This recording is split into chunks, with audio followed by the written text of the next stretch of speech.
Yo, what's going on, everybody? It's Tuesday, June 28th.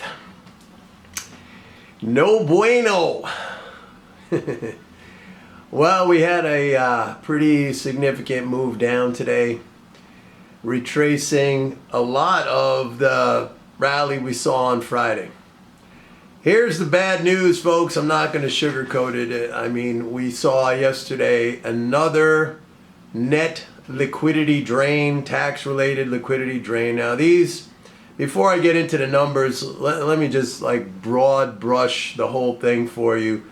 I think now that, you know, this is the situation. I mean, we're at that event horizon point that I spoke about yesterday, where right now the tax deposits, tax drains are exceeding daily spending. And this is just, you know, this is now, I mean, it's a constant. And with the exception of, you know, 4 times a month when we get a Social Security payment, or on the first of every month when we get, you know, that's the big first day of the month payments. That's stuff like Medicare, Medicaid, military pay, veterans benefits, disability, all that stuff. You know, that's like $100 billion day.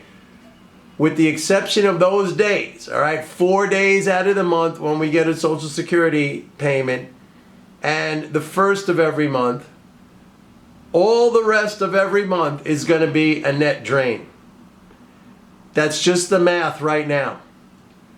The deficit, and we're still in a deficit, but barely, the deficit for June is now down to 37 billion. There was a 10 billion drain yesterday. All right? We're barely running now we're trending like at about a 450 billion monthly flow. That's way down from, you know, what I had been anticipating, between a 550 and a 600 billion flow. I mean, that's still kind of like equivalent to what we had in the pre-pandemic, where we were running about 420 billion average monthly flow. And I said that was enough to keep the economy growing at 2.5%, but, you know, we didn't have the inflation. The inflation is a subtraction to GDP. We're still running a big trade deficit, so that's just, you know, that's money flying out to the foreign sector.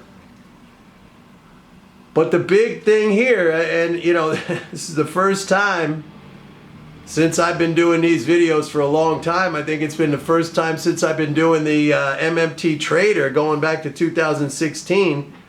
This is the first time when I could tell you, like, we're on track. Like, you know, they're basically balancing the budget. It's a trend towards not just budget balance, it's a trend towards surplus. And that is, I could tell you unequivocally, that is 100% recessionary. I mean, we may get a big boost in bank credit if the Fed ever really gets going with its QT. But right now, it looks to me like the only fiscal help we're going to get is, you know, the ugly kind of fiscal help, which is triggering the automatic stabilizers, you know, unemployment insurance when everybody starts losing their jobs, and food stamps, and you know, Medicaid, and then a drop in these tax flows because everybody's making less money and corporate profits are going down. That's the ugly way to do fiscal, and you know, that's the next phase. That's where we're heading. But I can tell you right now that the fiscal right now, and you know, if you've been following me every day, I mean, I think you can probably track my disappointment, how it went from, you know, there was optimism saying, hey, the rest of until mid-September, you know, we're going to see a slow positive liquidity environment. It's going to be slow. It's going to be, you know, kind of ratcheting up, but it's going to be positive. I don't see that anymore. I mean, on a daily basis, I can tell you that tax drains now are consistently exceeding spending. So the swimming pool is draining out. And the only time, if you want to play this as a trader from the long side, You wait for the days that there's a Social Security disbursement. Where do you know? How can you find out about that? Well, you go, if you just Google Social Security calendar, they'll tell you when the days come out. If you're a recipient of Social Security, oh, you know when your day is, what day of the month. But there's four times a month. Sometimes there's 5. There's a supplemental, but those are usually small. So those days you can probably play the long side if you're a short-term trader. If you trade futures or something like that, you could trade for a bounce, and you could also trade for a bounce on the first of the month. April 1st, July 1st is going to be on Friday. But I want to caution you because the last first of the month we had on this month in June, there wasn't any bounce. So, but the bounce came like a day or two later. So you can play that. But right now, with the fiscal the way it is, it's the event horizon. We have reached it. And, I do not see any reversal in the picture until it gets triggered the ugly way, like I said, through automatic stabilizers that are going to kick in. That's not Congress that has to appropriate that. That's automatic. Unemployment benefits and all the stuff I mentioned, when the economy really starts to contract and when people start losing their jobs, and we're seeing anecdotal evidence of that now. I'm even seeing it in the average daily unemployment benefit flows. That's the money the government is sending out every day. We're now at a 2-month high. It's still small relative to what we saw back in the pandemic, but it's starting to trend up. So next week we're going to get the June jobs report. I have a feeling that's going to be not looking so hot. I don't know right now what the forecast is, but I got a feeling that's going to be looking not so hot. So yeah, this is what happens. I talked about this yesterday, and I termed it, you got the automatic stabilizers, but this is like the automatic fiscal brake. As the economy expands, just the way the whole system is set up, the government collects more and more taxes because, profits go up, incomes go up, economic activity expands, government collects more taxes, and then it reaches an inflection point where the rate of tax collection exceeds the rate of spending. And this has also been exacerbated by the fact that we saw cuts to fiscal. I was talking about this last year when they were going to end the child tax credit payment, and I said, well, hopefully Social Security increases are going to recover a lot of that. And look, to be fair, Social Security is doing a lot of the heavy work of fiscal right now. It's up $50 billion over last year. If we didn't have that, we'd be already in a serious recession.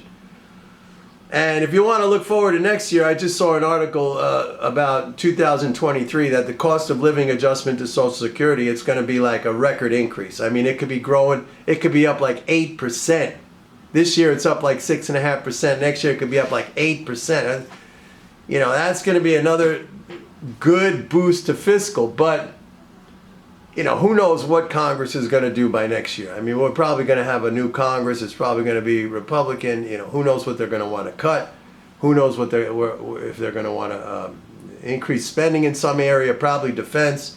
Who knows, maybe they'll put through a tax cut. We don't know yet. It's too soon to speculate on that. Couple other things I should mention. G7 meeting.